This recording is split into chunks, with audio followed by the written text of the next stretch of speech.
दुनिया ने देखा है, जो वीडियो सामने आई है वो तो दुनिया ने देखा है कि आखिर क्या हुआ था। मुंहतोड़ जवाब भारतीय सेना ने दिया था और कोई भी सवाल इस तरह से नहीं उठा सकता है। लेकिन इस तरह की राजनीति और इस तरह का जो पब्लिसिटी स्टंट है वो क्या वाकई सही है? अपनी ही सेना पर सवाल उठा रहे हैं। देखिए, मैंने ऋचा चड्ढा जी के पूरे बयान को बहुत सावधानी के पूर्वक उनके ट्वीट को मैंने देखा भी था।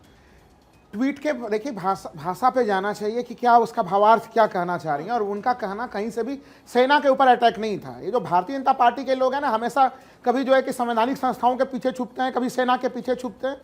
वो एक तरह से सरकार के ऊपर प्रश्न चिन्ह उठा रही हैं कि सरकार क्या पॉलिसी कह रही है। अच्छा, कौन देश में नहीं चाह रहा? मैं एक सवाल मैं सबों से पूछ रहा हूँ, अगर अभी पीओके लाना लाइए, सेना हमारी सक्षम है। मैं तो मानता हूँ सेना पर सवाल सेना का सवाल है ही नहीं, ये सवाल सरकार के ऊपर है। ये सरकार के ऊपर सवाल है। मैनिपुलेट कर रहे हैं आप फिर से। मैं बिल्कुल सेना का जिक्र नहीं है उसमें।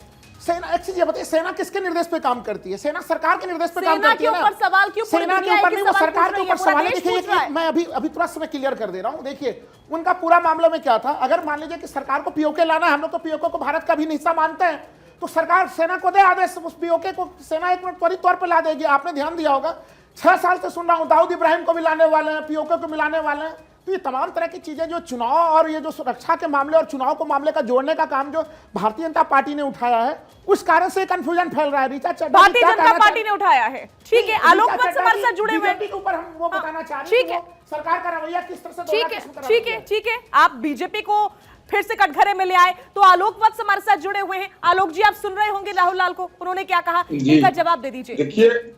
देखिए राहुल लाल जी राजनीतिक विशेषज्ञ कम, कांग्रेस के स्पोक्समैन ज्यादा शुरू से नजर आते रहे हैं। हम देखिए, आपको सर्टिफिकेट की तो जरूरत है नहीं हमें। आप लोग बीजेपी वाले कभी देशभक्ति का सर्टिफिकेट मांगते हैं, कभी कौन प्रवक्ता है, कौन सीनियर जर्नलिस्ट है। आपको तय नहीं कीजिएगा ना कि मैं कौन हूँ। अगर मेरे विचार आपको पसंद नहीं आए तो आप हमें सर्टिफिकेट मत बांटिए। आप एक सवाल का जवाब दीजिए कि अगर चीन हमारे सीमा के भीतर घुसता है तो आप लाल आंख क्यों नहीं दिखाते? माननीय प्रधानमंत्री जी का 2013 का बयान भूल गए। आप प्लीज चुप रहिए अभी। प्लीज, मैं बिल्कुल चुप हूँ, लेकिन आप जब सर्टिफिकेट बांटिएगा तो सवाल तो खड़ा करूंगा। अगर ये बताइए, क्या पूर्वी लद्दाख में घुसपैठ नहीं हुई है? वहां पे अरुणाचल प्रदेश में घुसपैठ नहीं हो रहे हैं? तमाम जगह पे घुसपैठ हो रहे हैं। आप जो माननीय प्रधानमंत्री जी ने जो बयान दिया था, बिना सीमा के अंदर कोई आया है ना कोई गया है, उसका सबसे ज्यादा लाभ किसने उठाया? उसका सबसे ज्यादा लाभ चीन ने उठाया। आपने देश के जनता के भीतर अपना निवास करने का काम किया। आप कांग्रेस मुक्त भारत के एजेंट हैं। कांग्रेस मुक्त भारत, सच्चाई बोल रहा हूँ, आपको चुभ रहा है। सच्चाई नहीं है, कोई सच्चाई नहीं है इसमें। आप भारतीय सेना का मनोबल गिरा रहे हैं। भारतीय सेना का मनोबल कहाँ गिरा रहा हूँ? भारतीय सेना तो भारतीय सेना तो कैलाश रेंज के ऊपर चली गई थी। आलोक जी, कैलाश रेंज पर जाके झंडा फहरा दिया था भारतीय सेना ने। आप लोगों ने भारतीय सेना को कैलाश रेंज से भी नीचे उतार दिया। इसलिए तथ्यों पे बात कीजिए। ऋचा चड्ढा जी का सवाल सेना पे नहीं है, ऋचा चड्ढा जी का सवाल एक तरह से आपसे है। आप चुप रहिए पहले। नहीं, ठीक है। आलोक वत्स से एक सेकंड आपका रुख करूंगी। मैं राहुल लाल से ही समझ लेती हूँ। गलवान सेज हाय, क्या मतलब है इसका? नहीं, देखिए, गलवान सेज हाय क्या मतलब है इसका? उनका जो मैं कहने का भावार्थ समझ पा रहा हूँ वो ये है कि पूर्वी लद्दाख में जो वहां पे, देखिए, हम लोगों को एक चीज समझना पड़ेगा साजिया जी की, देखिए, वहां पे परसेप्शन को लेकर डिफरेंस स्थिति बनती है। चाइना का परसेप्शन एक अलग परसेप्शन है और भारत का एक अलग परसेप्शन है। उसको लेकर स्थितियां बनती हैं, लेकिन उन स्थितियों के बावजूद भी वहां पे हाल फिलहाल में जो हम लोग चाह रहे थे कि 2020 एक तरह से जून 2020 के पहले की स्थितियां अप्रैल वाली आ जाए, अब तो भारत सरकार वो मांग भी नहीं रख रही, उस मुखरता के साथ शुरुआत में रख रही थी।